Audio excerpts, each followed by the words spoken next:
Oh, I was going to tell you too. I have 1, 2, 3 drinks right now. Well, but that's the millennial way. You need like the caffeinated drink and then the water and then the water fun for drink. Hydration. That's right. And then my swig drink is fun. Right. So it's like the iced tea is hydration / caffeine. Oh my God, I have a story to tell you. Okay, tell me. Okay. So on Saturday last week, I was out with a group of friends and we were trying out this new spot that had just opened to like getting drinks together.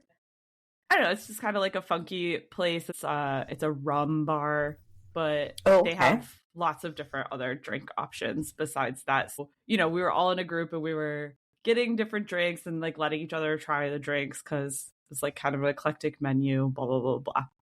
So my one friend, she gets this drink called the Flaming Flamingo. And it's like over the top. So it comes out and it's served in a cup that's shaped like a flamingo. So it's like this tiki glass, sort of like pint glass sized. Yeah. But carved in such a way that it looks like a flamingo. So it's not like you could really like hold it because it's got all these like carvings curves. All over it. Yeah, right. And curves, and it's pink and see-through and like a flamingo. And then on the top of it, it must have been like a banana chip that was soaked in 151 or something because they lit it on fire. And so it had like this little flame on the top of the flamingo. And of course, like they bring it out and we're all, oh my gosh, what a drink. So fancy. And so she blows out the flame, takes the drinks, like, oh, it's really good. And then we go to pass it around so that people can try it. And so I go to grab it and the cup is crazy, right? And so I couldn't really get a grip on it. And then she thought that I had held it, whatever. But anyway, I spilled the entire thing.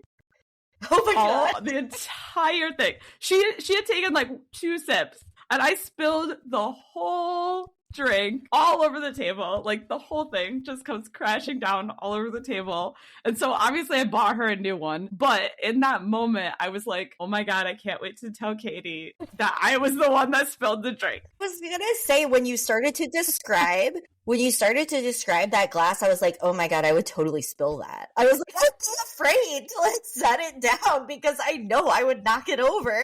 So it was me that time. Your spilled turn. The entire brand new drink all over everything. In a shocking twist of events, though, even though the whole thing spilled, the way that we had the menu placed on the table, it weirdly spilled almost exactly onto the menu. And we just took a bucket and then like lifted the menu off and dumped it in. And it was like the easiest cleanup ever. Did the glass break? No. Oh, that's good too. See, could have been worse. Could have been way worse. And to be fair, then we got a second drink, and so we were prepared with our Instagrams to, get the flame. Yeah. Oh my God. You get your boomerang. Right, exactly. Millennial core boomerang. It's required for all drinks. Yeah.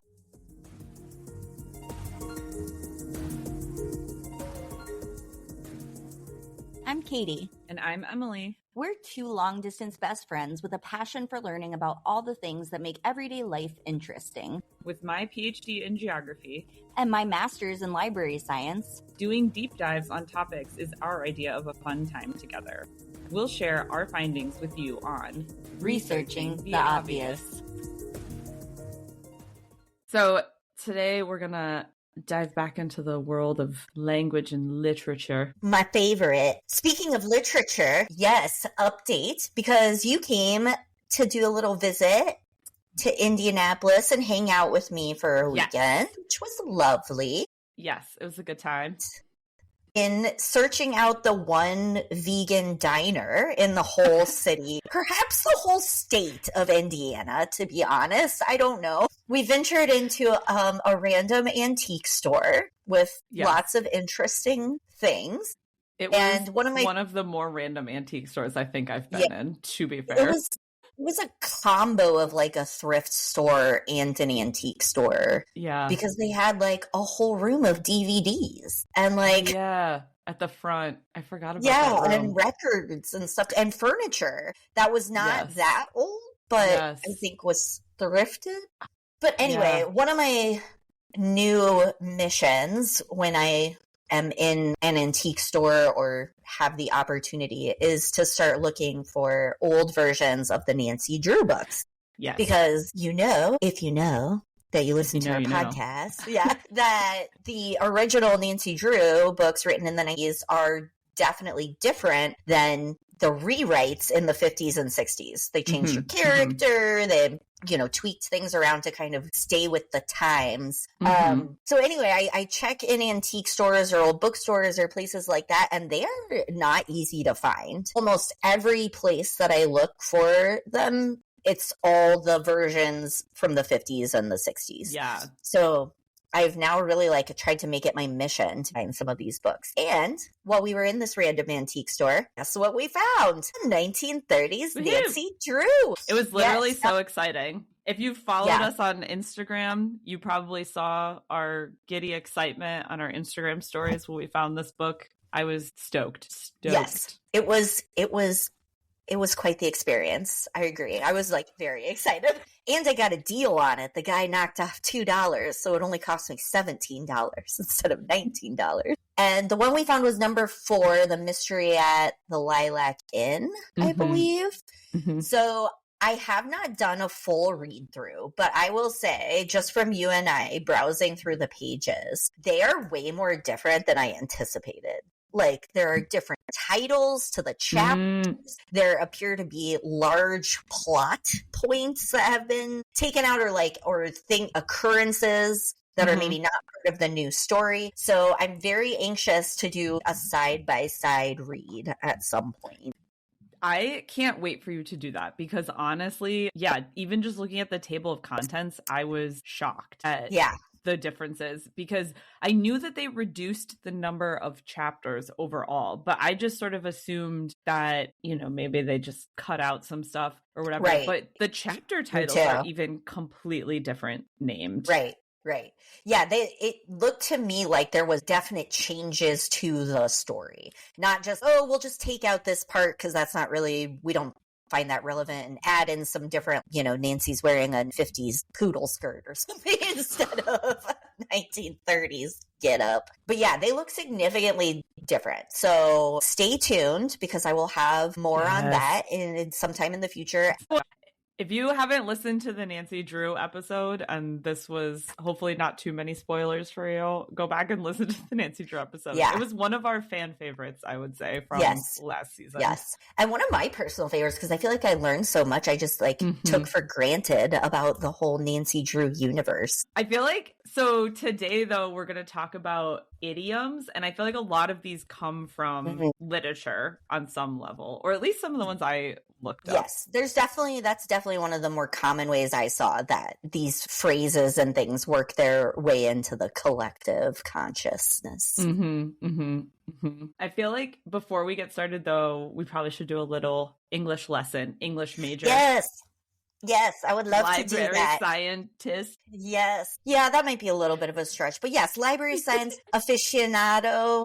Yeah, there you go. Professional. So I decided when we started researching this episode and we talked about, phrases, expressions, idioms, things that are common that, maybe are also commonly misunderstood. As I started to do my research, I was like, wait a minute, what is an idiom? I feel like this is one of those things where I hear it used in speech or I read it and I'm like, yeah, okay, from context clues, I can figure that out. But what is the actual definition? And then that led me kind of down what are some of these other types of parts of speech or phrases and what are they referred to? And I just thought it would be a good frame of reference before we start diving into them. Yeah. Okay. I'm excited for this lesson. Yes. And I'm hoping that I remember all of this too, because I feel like I'll sound a lot smarter if I really know what all of these are. I mean, it's one of those things where you kind of know what it is, but if someone asked you, I'd probably struggle right? Mm-hmm. To Mm-hmm. fully explain it properly. Yes. So teach us all so that we can all sound Yes. smart the next time Yes. we're at a party. Right? Okay. So an idiom, which I think a lot of the phrases that we're going to talk about today are considered idioms. So the definition of an idiom is an expression in the usage of a language that is peculiar to itself, either in having a meaning that cannot be derived from the conjoined meaning of its elements or in its grammatically atypical use of words, which is a fancy way of saying the phrase, you can't really tell what it means just from the phrase. There's context behind it that has to be known, which is why idioms can be very difficult for people who English isn't their first language or whatever language isn't their first language. Like idioms would be a difficult thing to learn. So let's talk about some examples. Up in the air. If someone's up in the air about a decision, right, they're undecided. But if you just said the phrase up in the air, its literal meaning doesn't really convey the undecided part. Right. Or like when you are wishing someone good luck for a performance or something and you say break a leg. Break a leg, right. Yeah. You don't literally mean break a leg. There's context and also, there. Break a leg doesn't give any indication that it means good luck. Right. Yeah. Exactly. Yeah. So there's no clues in the actual words that tell you what it means. It's kind of one of those, the meaning's kind of understood just from the usage of it in a language. I see. Yes. So probably it's like idioms sort of, that's why they would have to evolve over time, right? Because you have to hear it enough and people have to use it enough for the meaning to really get ingrained within a culture and a language. Right. Yep. Okay. So like bite the bullet or pull someone's leg or like you said, break a leg, all those things. If you were to say that to a non-English speaker, they would be like, why would you say that? Like, why would you want to bite a bullet? Right? If you're taking it literally. But yeah, in context, people understand over the years it's been used and whatnot, there's more meaning to it than that. Gotcha. All right, so that's an idiom. Metaphor. So metaphors and similes. So take you back to like your 8th grade grammar class. So similes are in language a way to compare one thing to another. And you also need to use the preposition like or as. So like smooth as silk is a simile. And the way I always remember that is simile equals similar. Two things that are like similar and you want to join them with like or as. Now, metaphor, on the other hand, suggests that likeness between two things, but doesn't use the word like or as. So all the world is a stage, right? So that's a metaphor. It's comparing the world to the stage or the stage to the world, but it's not saying the world is like a stage. So that would make it a simile if it was like the world is like a stage. So metaphors are a little less obvious, maybe. It's like a less obvious comparison. Right. And I would say it's more direct because it's saying the world is literally a stage. Like if you were to read it, it would sound literal. Whereas when you use like or as, that's kind of saying like, well, it's kind of like this, as opposed to the metaphor being like, it is this. Gotcha. Does that make sense? Yeah.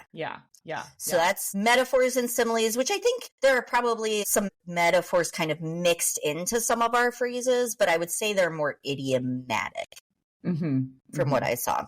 So euphemisms, that's one of my favorite pieces of speech. So a euphemism is a mild or indirect word or expression substituted for one to be considered too harsh or blunt. So one of the examples I found of this is instead of saying someone is pregnant, you could say they're in the family way. That's okay. Yeah, which I feel like is from a time when maybe it was perhaps like a bad thing to be pregnant if you weren't married. And so you would say like, she's in a family way, you know? You don't say the obvious thing. You like couch it into another term. Right. You basically soften it up, right? Because it's just like, you don't want to be so blunt. Oh, okay. The other example I liked was vertically challenged instead of being short. So yeah, so things like that where you take a description or something that you would say and then you try to make it like softer or a little bit more palatable. I feel like euphemisms feel like a very Midwest way of talking. Yes, I would agree. I was also thinking Southern. I feel like that dialect also takes a lot of things where you could just say it But we're not going to say it directly. No. We're just going to kind of make it a fun little cutesy phrase so that it doesn't, it doesn't offend anyone. Try not to offend people. And there's also proverbial phrases. I was trying to figure out what all these phrases that we researched were, and I think a lot of them fall into this category too, which could overlap a little with an idiom, I believe. But a proverbial phrase is kind of what it sounds like, right? Proverbial meaning from a proverb. It's a type of saying that's similar to a proverb and is typically transmitted by an oral tradition. A proverbial phrase permits alterations to fit the grammar of the context. So a proverb written out a certain way, a proverbial expression or a phrase might shorten it a little or might make it a little bit more easy to say in everyday speech. So a small difference there, but I think a proverbial phrase or expression is definitely, we've got a lot of those today. And then similarly is aphorism, which this one I did not know before looking it up, but an aphorism is a concise statement of a principle or a terse formulation of a truth or sentiment. Synonym for that would be like adage. So very similar. I feel like I've heard people say the old adage, right? Yes. So it's like, okay, an adage is like an aphorism. That would be a synonym. So all that glitters is not gold. A penny saved is a penny earned, right? There's like some meaning or like a lesson behind it, but it's a short, concise phrase. Oh, okay. Yeah. I could see that. I feel like now I want to look at some of these phrases that I researched and categorize them into if they are aphorisms or idioms or metaphors or whatever. Yeah. Right.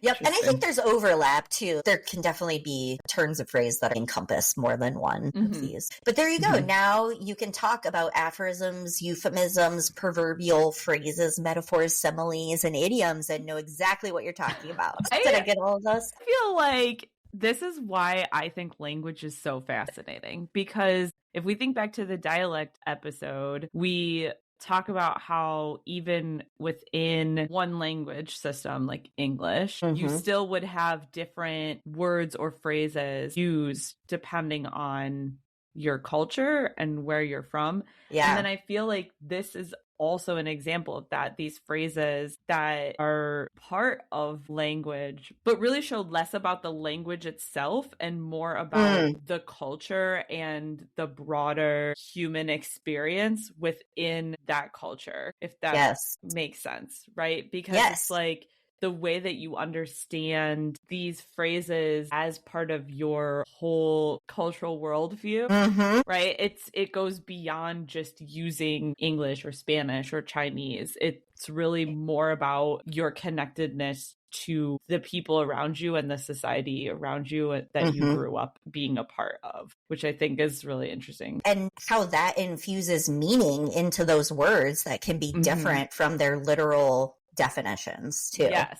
Yeah. Because it's less about the word itself and more about all of the backstory and context and everything else to the phrase as a phrase, the jumble of words together. Right.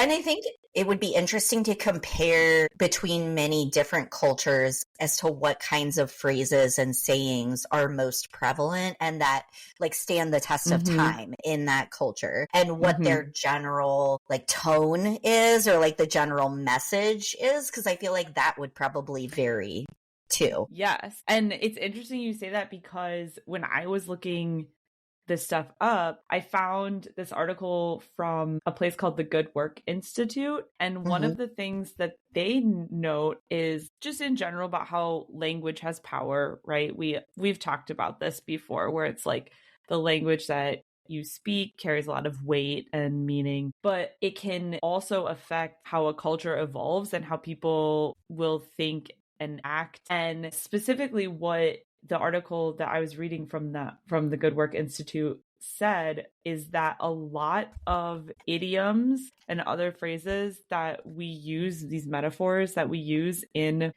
the United States when we're speaking English, they have these sort of undertones that are a little bit violent. And it's not that they mean literal violence, but even the word like break a leg, why are we breaking it?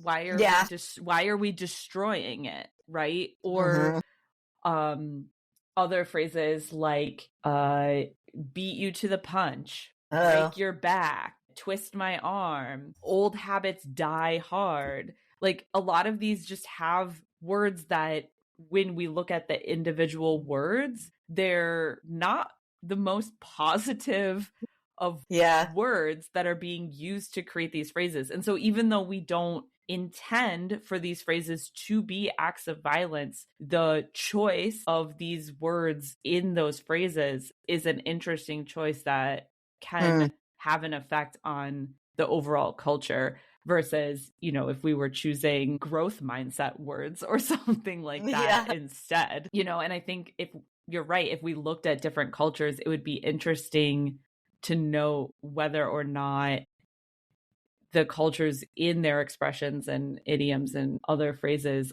are choosing to use these more aggressive terms versus other types of terms, and how that might have an effect on, over time, the way people's mindsets are within particular cultures. Yep. Or reflects where the history of that culture and maybe how things have been maintained in the culture too, and passed down, and then, you know, in a way chosen to still be part of that cultural heritage in those sayings. Right. Yeah. Another phrase I thought of is like the phrase like pick your battles. Like why are we choosing between battles? You know? Or pick your poison. Right. Now that you say that, I'm like, yeah, there are a lot of those, aren't there? Like, you're kind of like, if you didn't have the context, you'd be like, oh, that's dark. Yeah, exactly. So it does make me think about phrases that you might find in other cultures and just the impact that this type of language has on the way a culture develops over long periods of time, not in the immediate, you know? Yeah. But or even, I suppose, too, I'm thinking now for those phrases that you say over and over again without much thought, does that kind of have a small negative impact on your mindset? Like when you're saying like pick your poison or pick your battles, are you kind of setting yourself up to expect negative outcomes? Right. You know, or that instead life of is a like struggle. Right. Instead of like having a more positive outlook on life. Like, why are we picking battles instead of picking choices? Or pick your path, or whatever. Pick your story. Pick your story. Yeah. Right? Like So that's really interesting, because and these would be things that I say all the time that I don't really think about, but they do have context and you know the meaning when you say them. So there has to be some small registering in your brain of like, I don't know. It's very interesting. Now I'm going to be thinking about that a lot more.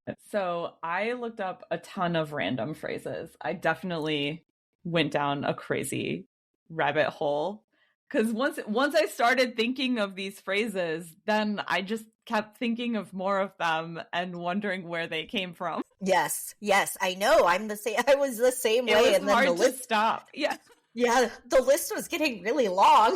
Yeah, I know. Do we want to go through some of our favorites, or yeah? Why don't you share one with me first, and then I'll share. We'll just bat it back and forth. Okay, I'll start with one that you kind of said earlier as an example of a idiom, which is bite the bullet. Oh, yes. I want to know more about this one. Yes.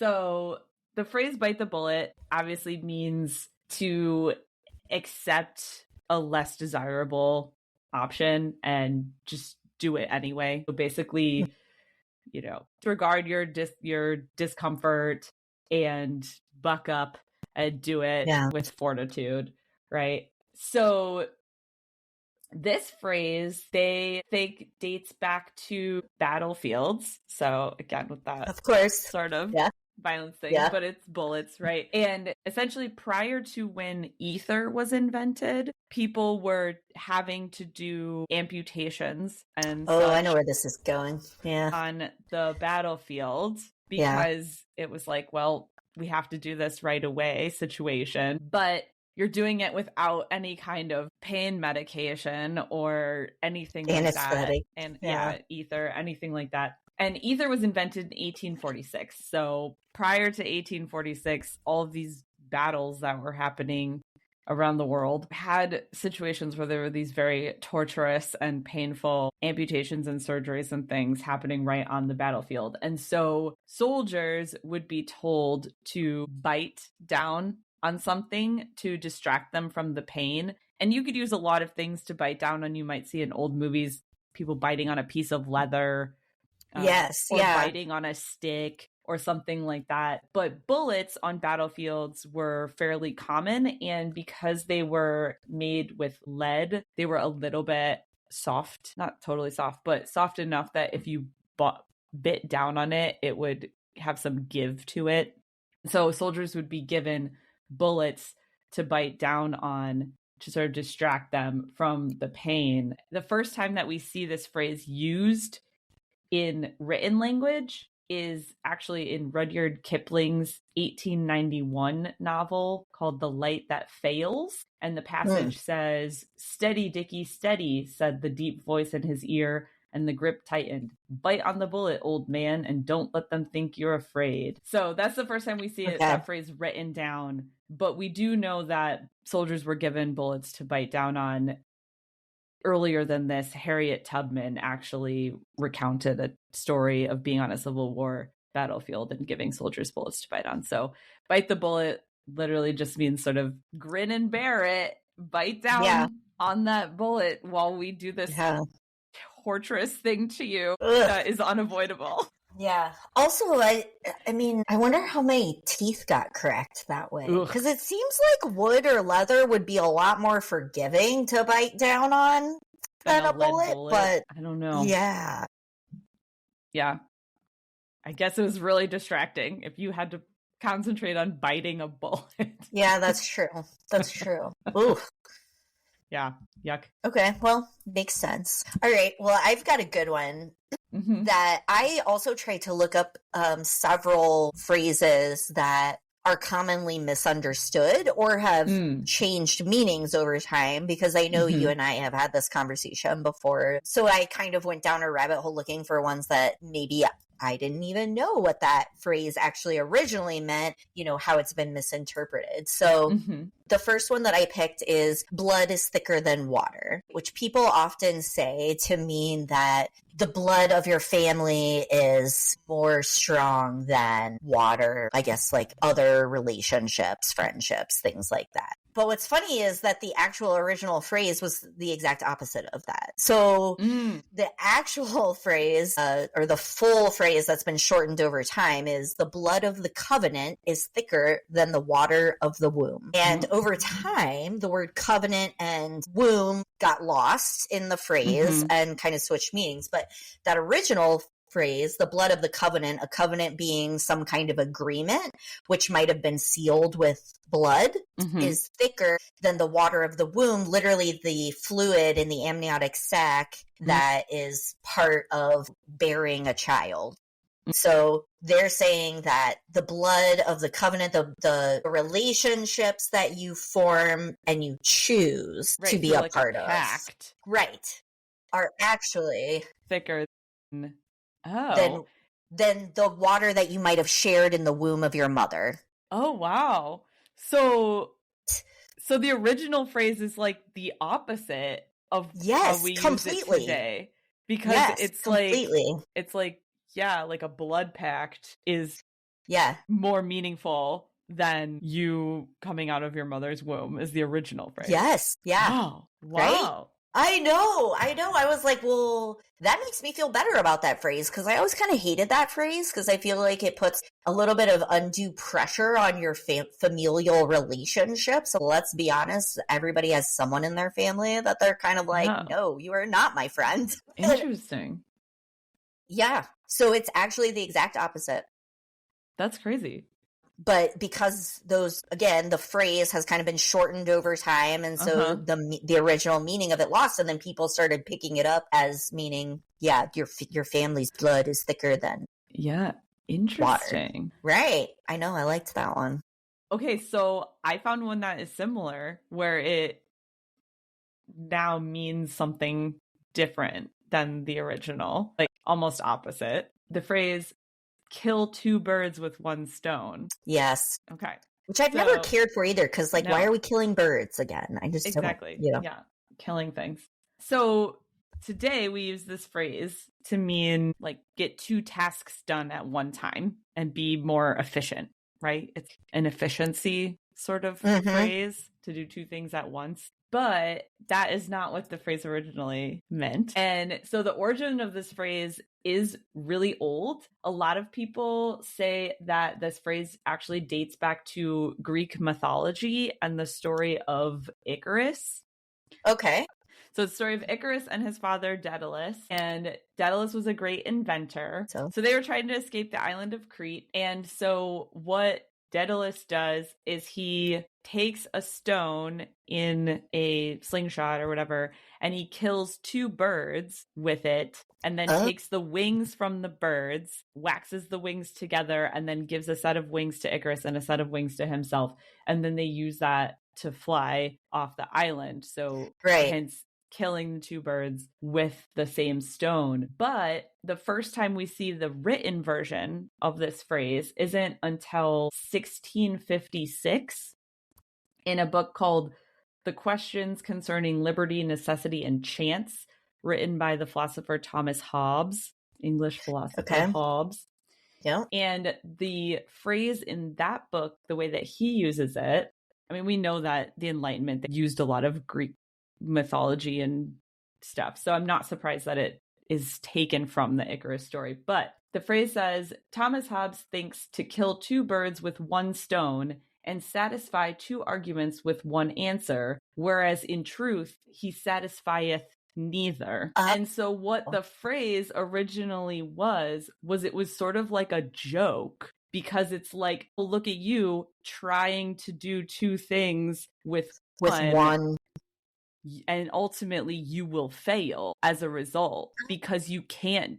It's like the phrase originally meant that it was sort of an impossibility. Like you can't actually kill 2 birds with 1 stone. That's crazy. Or in the case of Icarus, if we want to go back to that, it leads to hubris, because eventually in the story of Icarus, he flies too close to the sun, his wings melt, and he falls to his death. So, so the phrase originally was used as criticism for taking on too much and then greatly increasing the likelihood of failure. But over time, I don't know, I guess the Protestant work ethic takes over or something. And we just decide that this phrase, it means that, oh, if you can kill 2 birds with 1 stone, you must be super efficient and amazing. And look at you getting multiple working things smarter, not working harder. That's what we call that. Yes. But really, it was originally a joke saying you can't possibly kill 2 birds with 1 stone. Don't try. Right. But I agree with you. Why are we killing them? And this is why I advocate instead. Here's an alternative phrase that you could use instead of kill 2 birds with 1 stone. Feed 2 birds with 1 scone. 1 scone. Because I also feel, number 1, we're not killing anything. But number 2, I feel like it maybe gets back a little bit better to the original intention, where it's like, oh, look, we're using this one thing to benefit to benefit both things. And and then we're getting a positive outcome out of this, as opposed to a negative outcome of dead birds. Right? No dead birds. Yes. But speaking of birds, there's a lot of phrases that have birds in them. Because then I went down a rabbit hole of birds. So, okay, the phrase... Yeah, keep going. We're on a roll. Yes, a bird in hand is worth 2 in the bush. Yes. Okay, I've never understood this one, so I am very anxious to hear the explanation of this. Like, I've definitely heard this before, and it never made sense to me. I mean, I get the general meaning, I think, but anyway, go ahead. The general meaning of this phrase is it means that it's better to have the guarantee of something you already have, rather than risk getting a larger thing that might not come to fruition. So better to hold on to what you have in your hand than hope that something better would come along in the future. And this is it's a really old phrase. They're actually not sure of the origin of this phrase. The first time it was used in the English language is in John Capgrave's The Life of Saint Catherine of Alexandria, written in 1450. So it's really old, but there's similar phrases that are found in other languages, including in the 7th century. There's an Aramaic story of Ahikar. Okay. Anyway, and that text, the modern translation of that 7th century Aramaic text is better is a sparrow held tight in the hand than 1,000 birds flying about in the air. Oh, so that's quite different. I mean, it's still birds, but it's not, there's no bush. Right. Yeah. But there's also phrases in like Czech and German that are like better a bird in your hand than a bird on the roof. So it's a really old phrase that they don't really know where it comes from, but likely it passed into English from other languages, which might also explain why it doesn't necessarily always make sense in English. Right. Or sound, it just doesn't sound right. Yeah. Mm-hmm. There's something about that phrase that never sounded right to me. I don't know why. Yeah. Doing what bush? What bush? Why do I want one bird? I don't know. Yeah. In my hand. In your hand. And also on the bird theme, birds of a feather flock together. Oh, right. Yes, that's a classic. Yep. Yeah, which, you know, that one just basically means like calls to like, right? Like similar things are likely to connect to other similar things, right? Like, yeah. But this one, it's also a little unclear where it comes from. There's a couple ideas. In 1545, William Turner used a version of this phrase in his satire, The Rescuing of Romish Fox, where he says, I'm translating this from Old English, which is yes, I have a couple of those too. One kind and color, flock and fly always together. Okay. There's a really big misconception that the phrase originally dates to Plato. And the reason is because in an 1856 translation of Plato's Republic by Benjamin Jowett, he says, "Men of my age flock together. We are birds of a feather," as the old proverb says. But a lot of scholars today think that Jowett was really liberal in his translation, and this whole idea of like, as the old proverb says, was actually just inserted by the translator and not part of the original Plato's text. And the reason why they say that is because Plato's text dates back way earlier than 1856, and there were way more translations prior to 1856 that didn't have that phrase in it. So a lot of times if you look up where this phrase comes from, it says Plato, but that's probably not accurate. Okay. However, it could date back to that old because there are versions of this phrase in ancient Greek texts. A similar saying appears in Ecclesiasticus 27:9. And that is birds resort unto their like, which is a pretty similar meaning. Ecclesiasticus, this is actually an interesting tangent, but Ecclesiasticus is a book that's found in the Roman Catholic version of the Bible, but not in other versions of the Bible. Yeah. It's only a Roman Catholic book. So birds of a feather flock together might only be in the Roman Catholic Bible. I don't know. I don't know what's going on. Just more birds. Birds everywhere. Birds. All birds. Birds all the time.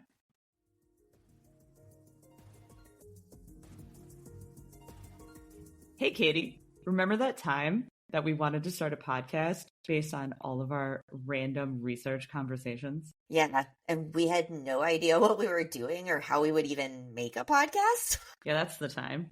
It was a really good thing we found Podbean, because that made it super easy to upload all of our episodes to multiple streaming platforms. Podbean is a really simple platform for hosting and publishing your podcast. So, if you and your best friend are having random conversations that you think should be a podcast, check out Podbean. And if you do, use our link to get a month free. Podbean.com/obvious. That's PODBEAN.com/obvious. And become super cool podcasters like us. World famous.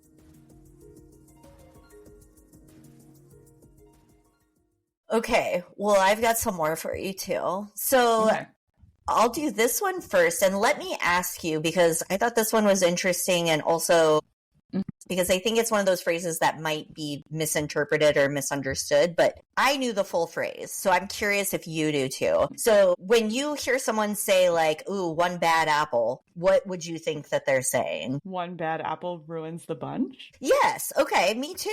Okay. So I also think like one bad apple ruins the bunch. Apparently, a lot of people use the term like one bad apple to mean that there's a single bad person who's the outlier of a group. You know, the whole group is not bad. It's really just this one person. They're the one bad apple. Mm-hmm, But mm-hmm. So they're saying a lot of people just take it for that meaning without talking about the ruins the bunch part.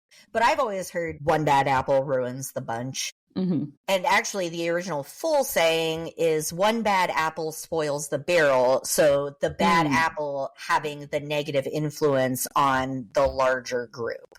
Mm-hmm, mm-hmm. So it's not that there's just one bad apple out of an entire group of people. It's just that a bad apple will then have a negative effect on all of those around them too.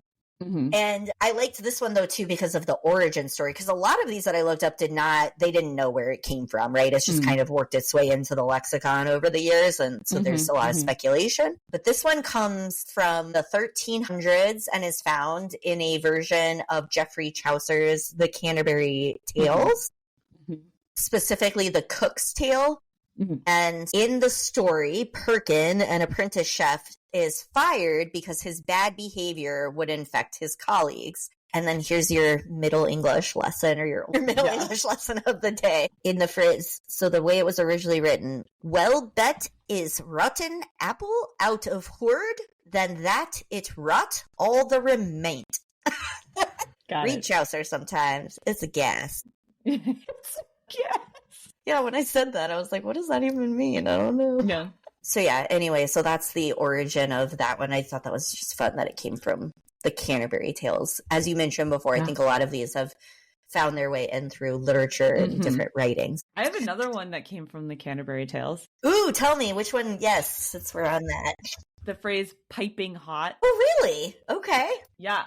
So this one, if you look it up online, there's some contentious origins again, but probably it originated in the Miller's Tale in the Canterbury Tales in 1390. And the phrase, I've already translated it. I wasn't going to read the original. Yeah. The phrase is, he sent her sweetened wine and well-spiced ale and waffles piping hot out of the fire. Okay. Yep. But they think it basically just means the literal sound that hot food makes is sometimes reminiscent of like a whistle or like a steam when you hear. So it would be the same sound that might come through like a kettle or a flute or another sort of pipe. So it has to do with the sound of hot food. Being ready. Yeah, getting ready, which I thought was funny. I found a lot of these websites that I looked up phrases, they had little graphs. They're like little charts that show over time the use of the phrase. Usage. Yeah, how popular it is or whatever. Yeah, and piping hot was very popular in the 1940s and 50s, and then it died in the 80s, but it's had a resurgence lately. Oh, really? So, interesting. Yeah, starting around like early 2000s, 2010 is when it weird back up. I know. I'd love to see what that correlates with, but okay, cool. Yeah. All right. So I've got one that I think you'll enjoy because I feel like this phrase, if there were a graph, which there wasn't in my article, but it would definitely be popular right now. Oh, okay. Which is pull yourself up by your bootstraps. Yes. Okay. Yes. Where did this come from? Yeah, because I feel like this is one that has this connotation of being an older generation in general, saying to a younger generation, you need to just pull yourself up by the bootstraps. And I'm not even just talking about currently, I think maybe even in the past too. That's kind of how I imagine it being, right? From someone who's older and wiser or has already had a successful life telling someone who's working at it to, just pull yourself up by your bootstraps. And we know from context, the way people use it is that that means, you need to just put in the hard work. You just got to try harder and do what you have to do to make it happen. So when I looked this one up, because I was like, gosh, what does that even mean? Pull yourself up by your bootstraps? Like, I've never thought about it. So it turns out that that's not what it means at all. It means, so think about this. Is it physically possible to pull yourself up by your bootstraps? No. What is a bootstrap? And that's what it like was. A lace? Like a lace? Yeah. Yeah. Okay. Yeah. And so the original meaning of the proverb is that this is an impossible task. So if you're told, oh, you're just going to have to pull yourself up by your bootstraps, it means you can't do it. What is with all these phrases being impossible tasks and now all of a sudden we're making them reality? Like motivational or something. Right. Like it's supposed to be motivational, but it's actually is it just supposed means... to be like encouraging people to like achieve? I achieve guess. the impossible? Yes, I guess. But yeah, that's why I was like, really? So anyway, I was just originally meant to indicate that the task was impossible, and it was a way of saying like, oh, you're not going to be able to do that. Oh, all right. And it's thought to originate from an 1834 newspaper and was a response that was printed to a man named Nimrod Murphy. All right, Nimrod. There's a name. Just pull yourself up by your bootstraps, Nimrod. So literally, the newspaper printed, Nimrod had claimed that he had discovered perpetual motion, which he definitely had not. Absolutely not, yeah. Right? So the newspaper then printed this snarky snippet. Probably Mr. Murphy has succeeded in handing himself over the Cumberland River or a barnyard fence by the straps of his boots. So like, they're just saying like that he was using the straps of his, so like, impossible. Yeah. Like, they're just literally saying, like, this is absurd. You can't possibly have done this. Oh, wow. Did you find out how it got into our lexicon, meaning something? No. No, I didn't go any further into that. That's crazy. Yeah. But, wow. Just that it says that the phrase is often used to mean that success is possible without outside help or that you have to be self-sufficient. Wow. But no. It was originally supposed to be, no, that's impossible. You don't pull yourself by your bootstraps. Like, how would you even do that? That's crazy. Right? Yep. I thought I had to chuckle at that one. How many people say that and have no idea what it even means? That's funny. Yeah. So then another one, since we were talking about birds before, birds. We also have talked about how cats seem to also show up in these phrases a lot. Yes.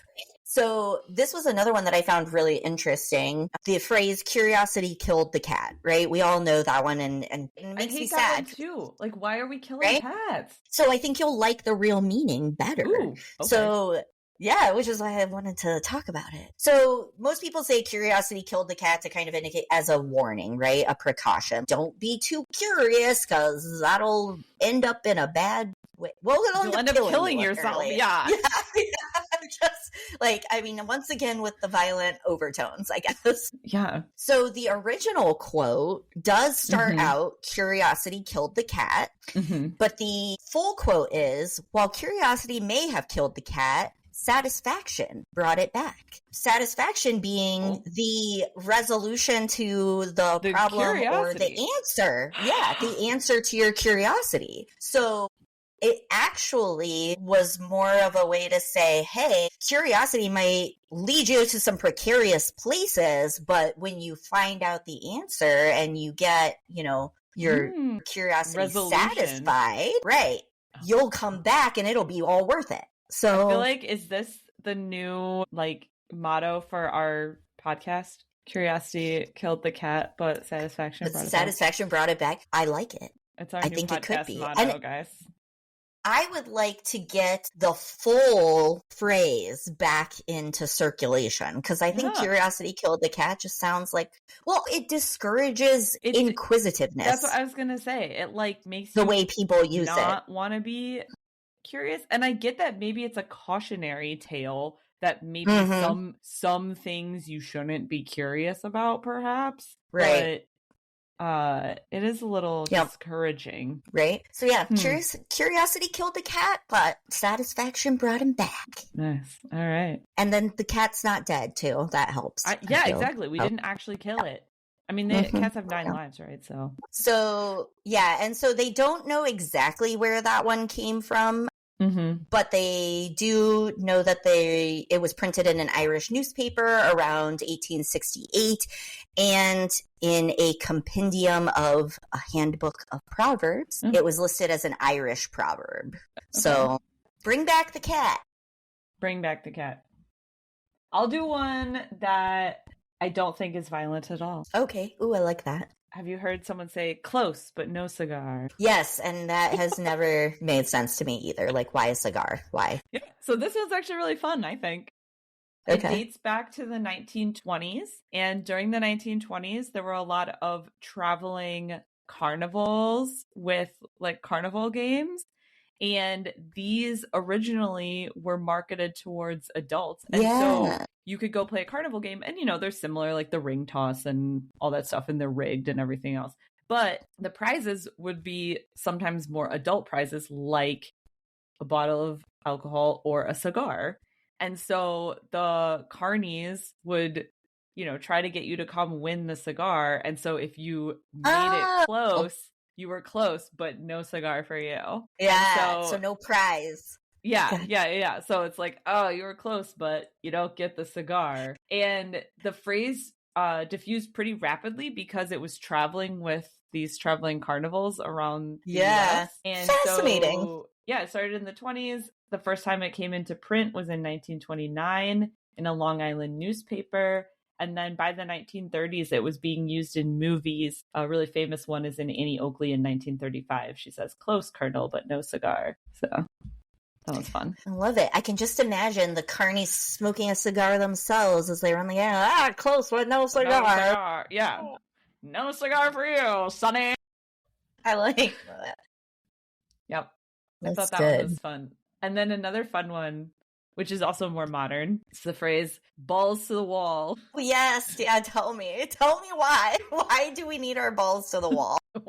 Balls to the wall. So it actually has nothing to do with anatomy. Sorry. Okay. I think people think that it maybe became a popular phrase because of the image it conjectures, but it has nothing to do with that. It's actually an aviation term, and essentially in airplanes, a lot of the controls have a ball-shaped grip at the top of them. And so if you push that all the way forward, you're pushing it toward the part of the plane that's called the firewall, which it is the part of the plane that protects. It's like, the barrier between the cockpit and the engine. Yeah. And so it's the firewall or the wall. And so when you're pushing the ball control all the way forward to the firewall, you're going balls to the wall to do maximum power. So this is a slang term.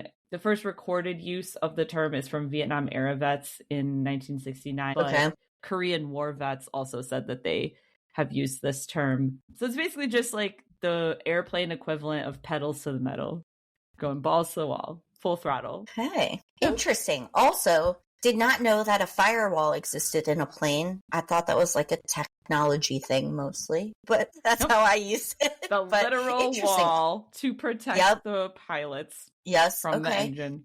Yeah. So, I have one that's kind of a fun story now instead of just one that's misunderstood all the time.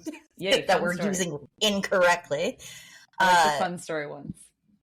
Yeah. So the phrase, I've got it in the bag, right? So like it's a done deal. I'm good to go. I got it. So this actually came from baseball, of all things. There are other recorded uses of this. The widely accepted story behind how this phrase came about is from the New York Giants baseball team, and it was based in superstition. So in 1916, the Giants had a run of 26 consecutive wins, and they had a bag that was filled with 72 extra baseballs that was put on the playing field at the beginning of each game. And the balls were used to replace any that were hit into the seats or that were dirty or, what have you. So during this winning streak, they got the idea that if they were in the lead during the last inning, that carrying the ball bag off the field would ensure their win because according to the team, they had captured the game in the bag. So I've got it in the bag. It's already won. And we're going to carry it off the field and seal the deal kind of thing was their little superstition. And so then that became more widely used as I've got it in the bag. That is fun. Also has to do with balls that are not anatomical. Nothing. Baseballs. I have another very recent one. Okay. But I feel like it's a phrase. I literally used this phrase the other day in normal context. Okay. The phrase, it is what it is. Yes. I feel like this phrase, people have feelings about this phrase. Like sometimes I feel like people get really upset when you say, well, it is what it is. I think that it might be because it is a very millennial phrase. Yeah. I feel like we say it a lot. Started to grow in popularity in 2005. Okay.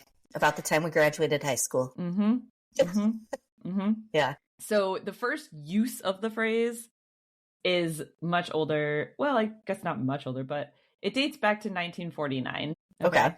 So it was used in an article in the Nebraska State Journal that said, new land is harsh and vigorous and sturdy. It scorns evidence of weakness. There is nothing of sham or hypocrisy in it. It is what it is without apology. Oh, that's like very poetic. I like that. It is. I actually really love that phrase, especially the without apology part. Yeah. I think that is nice, but I think it's also been morphed a little bit because the original meaning is more of like something that should be accepted as it stands instead of taking on any additional meaning beyond what it is, right? Yeah. Like allow it to be that and move on kind of situation. But the phrase started growing in popularity in 2005 and has really exploded. I have another chart I'll share these charts because they're really interesting. Yes. It's basically like very, very, very low usage at all. And then in 2005, it's just like sharp increase in usage of this phrase. Now, I think it has a much more like nihilistic sort of feeling to it, where it's for sure this resignation that we accept things that can't be changed. So it's less about appreciating something for how it stands and more about today. I feel like it's more about just like, well, there's nothing you can't really do anything about it. Yeah, exactly. I feel like when people use it a lot, it sounds dismissive, right? Like, well, it is what it is. And then they're just like moving on and like they're not going to talk about it any further. And but that's why I almost wonder if it is like a millennial thing that made it popular because of the time frame and also just the nihilism. It feels very like ingrained in the millennial experience. Yeah. Yes, it does. I do feel like that might be our generation's catchphrase. Yeah. Right. Yeah. Like, but I do like the original quote. It is what it is without apology. I think that's or hypocrisy. Yeah, I like. It's very nice. That's very interesting, though. 2005 of all times, and then from there, I just feel like it's just gone. Yeah, it's gone balls to the wall. Yeah. Yes. So I'll talk about one that got this conversation going between us originally, I believe. Okay. So one of the most misused phrases, maybe ever, according to me. Yes. According to your expertise. Yes. Spare the rod, spoil the child. Oh my gosh. Okay. I have heard this phrase talked about on other podcasts, and I don't even care. We're going to talk about it here now because it is insane. It's so misused. It's so misused. Yes. Explain to our listeners. Yep. Well, first I'd like to say that this phrase conjures up images for me of Matilda and the Trunch Bowl, because that was something the Trunch Bowl says. Yes. Spare the rod, spoil the child. That's right. She has a riding crop that she smacks against her hand. And that is a very good portrayal of, I think, how people envision this saying. Like that if you don't physically hit your child, you're going to end up spoiling them. That is how it's most commonly used. I feel like it's used a lot in like a religious context too. It is, which is also a big misconception. So even though there are some Bible verses that are along this line, and I'll explain that in a second, it's actually not where it originated. So that actual phrase, spare the rod, spoil the child, was actually from a Samuel Butler poem, and actually has a sexual undertone to it. So the poem is actually a little bit raunchy. And the phrase is, used during one of those times in like a tongue-in-cheek kind of way. When was this poem written? This raunchy poem. So that was written, 1663. Originally a Renaissance raunchy poem. Yes, that's right. Okay. Yeah. So, and it's like two adults in the poem who use like, when one of them says this phrase, and it's during like one of their encounters, I guess. So we don't need to know all the details. The point is, that's where it actually came from. So when people say that, they have no idea that that's what they're actually referencing. And a lot of people think that it came from the Bible, and a lot of people think it means corporal punishment is A-okay. In fact, we recommend it, but that is not the case. But it's actually only when you're doing sexual acts that we recommend this type of activity. According to Samuel Butler, right? Okay. Yeah. So there are some Bible verses that are kind of similar to this that might explain why people assume that it's a religious saying. So in Proverbs, it reads, "Those who spare the rod of discipline hate their children. Those who love their children care enough to discipline them." Now, that's the New Living Translation of the Bible. So I also went down a weird rabbit hole of Bible translations because, the phrase is a little bit different depending on which version you read. Mm-hmm. Standard Version Bible says, "Whoever spares the rod hates his son, but he who loves him is diligent to discipline him." And the King James Version says, "He that spareth his rod hateth his son, but he that loveth him chasteneth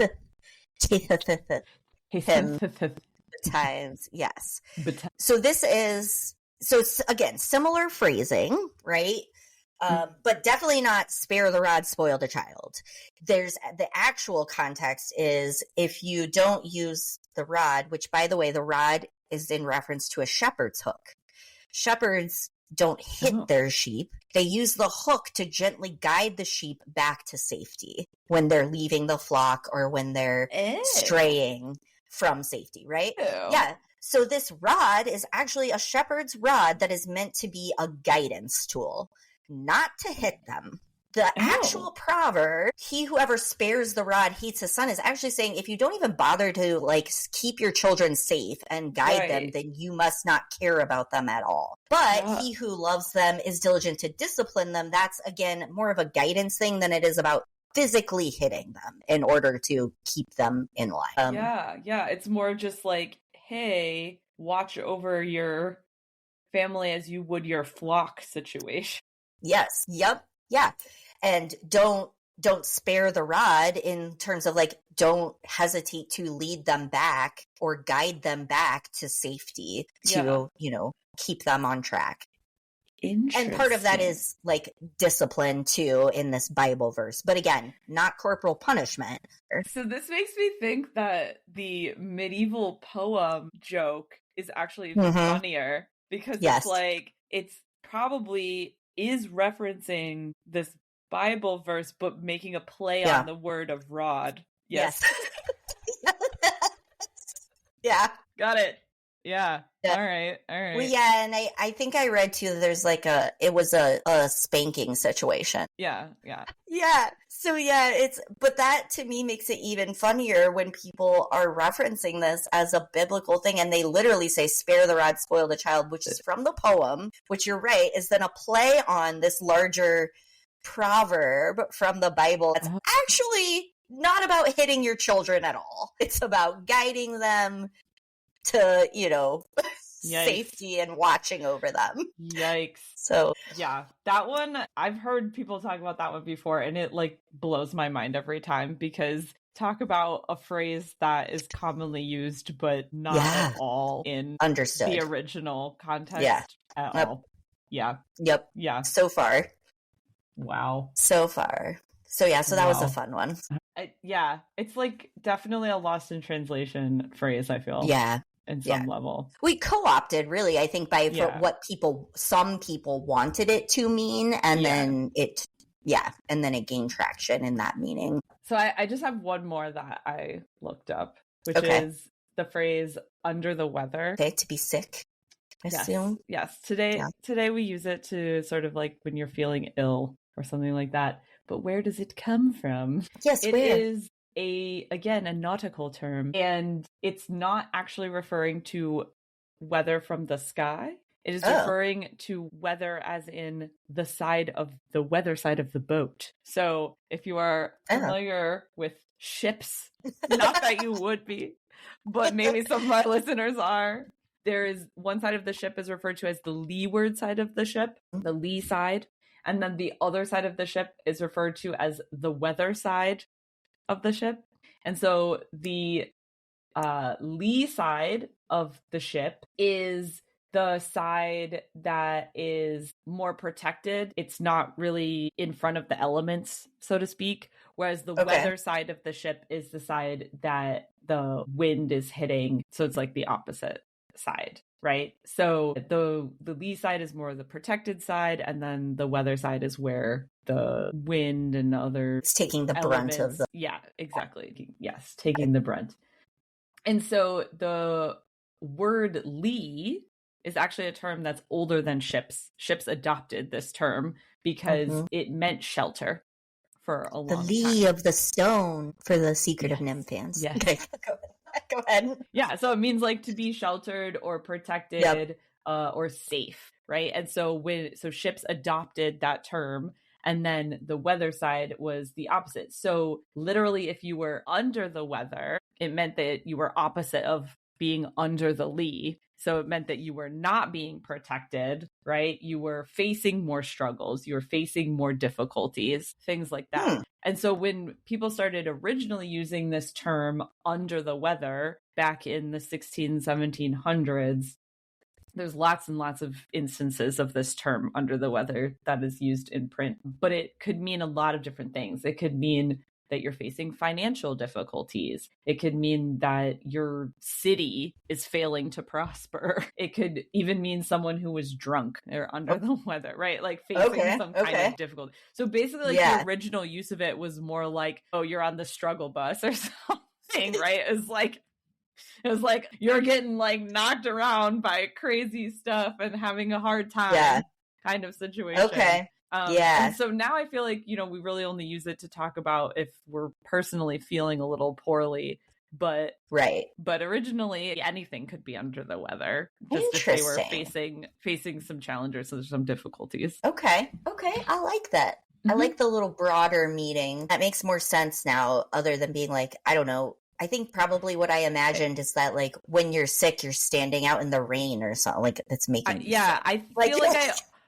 I feel like I always imagined like, in Winnie the Pooh where Eeyore would walk around with like a rain cloud. Yes, exactly. No, for real. I was thinking about Winnie the Pooh, like being under, like having the storm cloud above like you. Literally having just like a cloud like hanging over your head. Yes. Yes. Yep. No, totally with you on that. Nope. Samesies. Yep. But no, ships. That's hilarious. Okay. All right. Well, so I did, as we wrap up here, I did look up a few, because most of these that we've talked about today are English language phrases.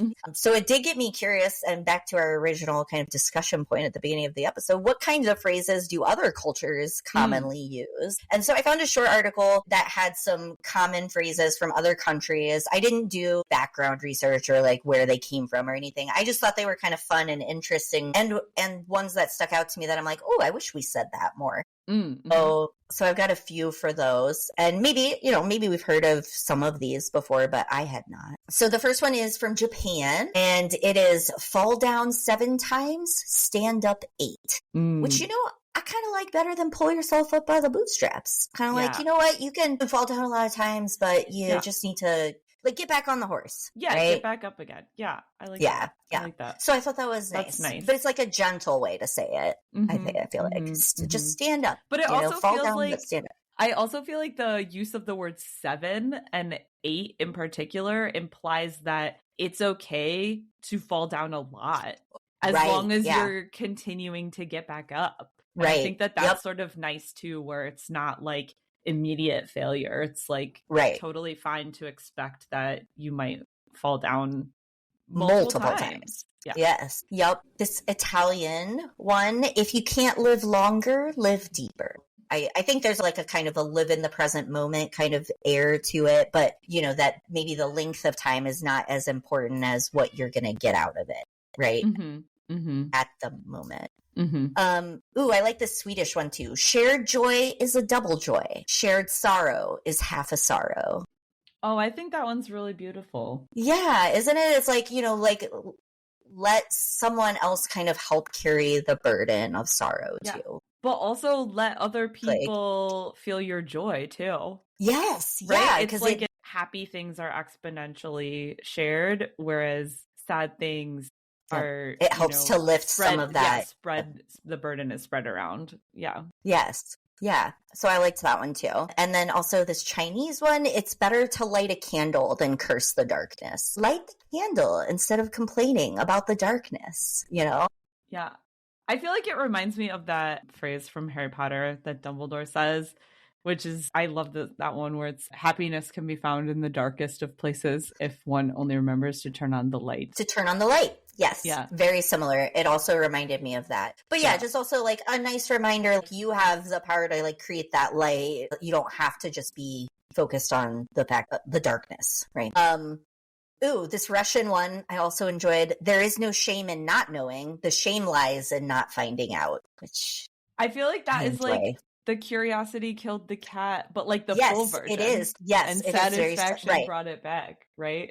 And then also this might be a contender for our podcast catchphrase. Speak the truth, but leave immediately after. That's a Slovenian phrase, but I like that one made me laugh out loud. It's like, be honest, and then get out of there, and get the hell out. Yep. Say your bit and be done with it. I like those. I mean, obviously, we're going to find examples of idioms and things in the English language that don't have violent words. Yeah. But again, like back to the beginning, these are all very nice feeling. And right? I just wonder about the cultural context of, some of these. I mean, maybe there's also like violent ones in these cultures. Yeah, too, I'm sure. And I just thought it was fun to read some that are like, all the phrases we talked about are things that I might say in everyday conversation or that I've heard in everyday conversation, but these I hadn't necessarily. And they just have a certain ring to them that I thought was nice. But I agree. Yeah. And then the one piece of language I didn't cover in the beginning that everyone should know about, the malapropism, which equals malaprop. Yes, malapropism. All right. So mal being bad and apropos like being appropriate, so not correct or not appropriate. Okay, so we're going to end on a quick little secondary English lesson. Yes, because malapropisms are comedy gold. And here's why. Because basically a malapropism is when you say one of these phrases incorrectly. Okay. Or, like substitute in something else and, you're intending it one way, but you said the wrong thing. Mm-hmm. And some of my favorite examples of this would be from The Office. I was just thinking that. I was just thinking how this is like Michael Scott every day of his life. Yes, exactly. So a couple that are really great or that stuck out to me is that he says at one point that they are trying to make him an scapegoat. So instead of a scapegoat, an escapegoat, and he's like, meaning like a literal goat, I guess. That's escaping. And then also there's one where he says like, well, you know what they say, the early worm gets the worm. The one I always think of that he says is, my, how the turntables. The tables have turned, just like the turntable. My, how the turntable. Yes. I also found one from The Sopranos. Revenge is like serving cold cuts. That's what Tony Soprano said. Something like, revenge is like serving cold cuts. Instead of revenge is best served cold. Yeah. Nice. Always with the cold cuts. And then another one that popped out that I had forgotten about. Back to the Future 2. Make like a tree and get the hell out of here. Yeah. Instead of leave. Yeah. So that's great. That's and funny. then also one that my family quotes pretty often and we laugh at every year when we watch it at Christmas is from Christmas Vacation when they're driving to the tree farm and he has some road rage and he says, "Burn dust, eat my rubber." And Russ in the backseat is like, "I don't think that's how it goes, Dad." It makes me think about how Kevin always says, "Does the Pope shit in the woods?" It's really funny. It's just a combination of do bears shit in the woods and is the Pope Catholic? But they both mean the same things. Like, yeah, that's obvious. But to combine them, it becomes, does the Pope I'm shit going to add that one to my repertoire too. I think along with feed two birds with one scone. Yes, feed two birds with one scone. Feed two birds with one scone. It's my new one. I'm going to just start dropping that one into conversation. See how long it takes people to notice. It's so much more positive, too. Like, look at you. Yes. Taking one scone to feed two birds. Yeah. You're a good person. Yeah. You're so good. All right. So we would also love to hear what kinds of phrases you use day to day. And also if you have some that you've made up yourself or that are common in your family that are like a familial inside joke you have that has, a meaning. Yes. I'd love to know more of these because I just think they're fascinating. They're really fun. Yeah. Yeah. Metaphors, idioms, aphorisms, send them to us. Malapropisms. Yes. I was like, what is that one?